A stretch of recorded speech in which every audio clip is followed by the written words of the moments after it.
মুই কইছিলাম না যে সরকারি চাকরিতে দুর্নীতি চলে, আমার চাকরি হয় না, এইটা ওইটা।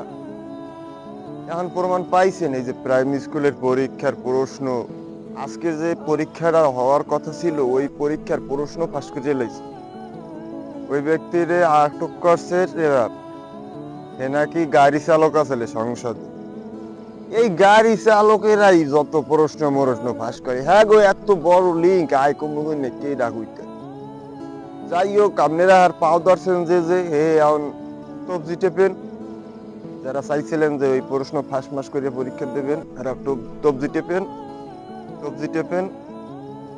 আর এই দুর্নীতি ভালো হইবে না, আগেও আমলো হুনসি ফাঁস হইছে, এখন হুনি ফাঁস হইবে, ভবিষ্যৎ হইবে। সরকারি চাকরি পোলাগো একটা ইমোশন, পোলাগো প্রতিষ্ঠিত আর রাস্তা,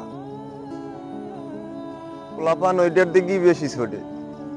ওই জায়গায় যদি দুর্নীতি হয়, যেখানে দুর্নীতির কথা মানে কি কমু, ওর মতন কোন সিস্টেম থাকার কথা না, কিন্তু ওইখানে দুর্নীতি হয়, টাকা দিয়ে চাকরি হয়, প্রশ্ন ফাঁস করে চাকরি করে।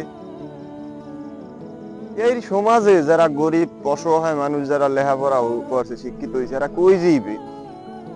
না, কাম করেই খাওয়া লাগবে এখন, আর কোনো উপায় নাই। ওই একই কথা, ওই যে ফাঁস হয়েছে না, কাম ছাড়া ওনার উপায় নেই।